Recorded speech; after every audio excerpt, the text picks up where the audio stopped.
Okay guys, dahil hindi pumunta yung mga kasama ko sa red team, kumuha na lang ako ng import. Number 5, Linihan. Ching number 1. Yung kalaban namin sila pa rin. Unang ball position sa kanila. At ayan, bumira kaagad si Vance. Grabe, hindi nagpaawat. Tingnan nyo yung galawan, no? Floater yan. Grabe, ang galing talaga. Agad naman kami kaagad nababawi. Pero ngayon, pasa-pasa muna ako kasi may mga matatangkad naman akong kasamahan. At napakaganda ng aming passing. At yun, nakascore na naman kami. 1 point from Linihan. Balik sa blue team ang bola. Pero sa play nilang ito ay bigla silang natamaan ng kamalasan. At ayan, hindi pumasok at na-rebound ni Ching. Nilabas muna yung bola at saka hinanap niya kaagad ako. Napasobra yung takbo ko kaya muntik ko nang hindi makuha. At dito na nga, napakaganda ng pasa ko kay Linihan. Oh, may pa-replay pa si Choi Choi. At ayan, napakaganda din ng jump shot dito ni Linihan. Kaya sure ball, pasok na pasok. Hindi rin nagpaawat ang import ng blue team na si Adobas. At ayan, sumalaksak sa ilalim. Tingnan ng replay, napakaganda ng layup. At ayan, pasok na naman. Bumira ako dito ng long shot pero hindi pumasok. Malas at nakuha ng kalaban ng rebound. At dito nga pala ay nakapag-set sila ng play. Yung nagdadala ng bola ay si CJ Vlog. Pasa sa kanyang kakampi at sumalaksak na naman sa ilalim. Adobas yan. Ginagandahan ko na lang yung pasa kay Ching. Sabi ng nagbibideo, Nice connection. nice connection daw, baka naka-PLDT yan. Speaking of connection, maganda din yung pasahan ni Vance at saka ni CJ Vlog.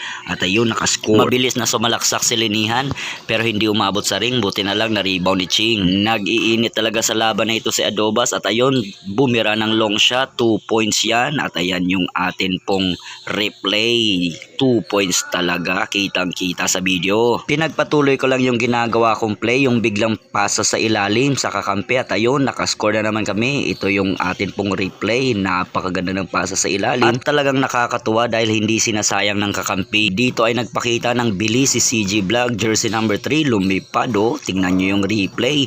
Parang 25 lang yung edad gumalaw. Sinusubukan kong lituhin si Vance TV ng akin pong mga dribble pero nagkakamali ako. Kaya ngayon, pinasa ko na lang sa aking kampi para makascore kami. At ayan si Ching, nag-jumper, galing. Lamang ng isa ang blue team at ayan sumalaksak si CJ. Buti na lang hindi pumasok at na-rebound ni David Linihan.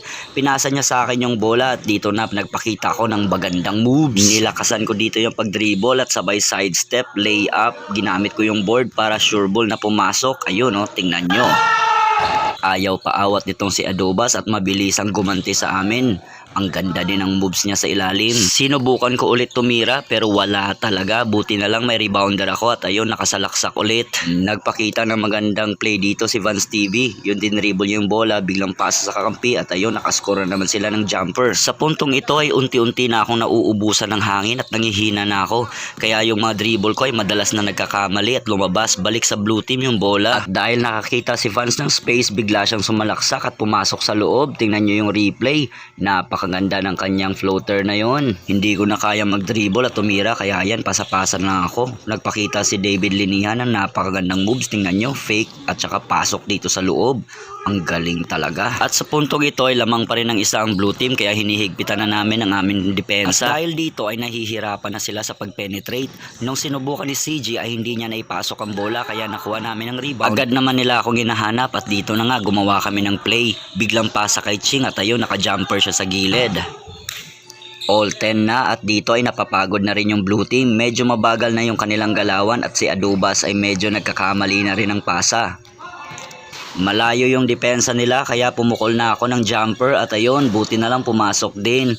Replay, oh, may nagbantay pa. After how many attempts, pumasok din. Last ball na kami kaya sinubukan ni Van tumira ng 2 pero ayun, lumabas yung bola. Hinabol ni Isay pero wala pa rin, labas pa rin. Nagala na namin yung play, kailangan sure ball lang. Simple pero sure ball, pasa kay Ching, jumper at ayun, pasok.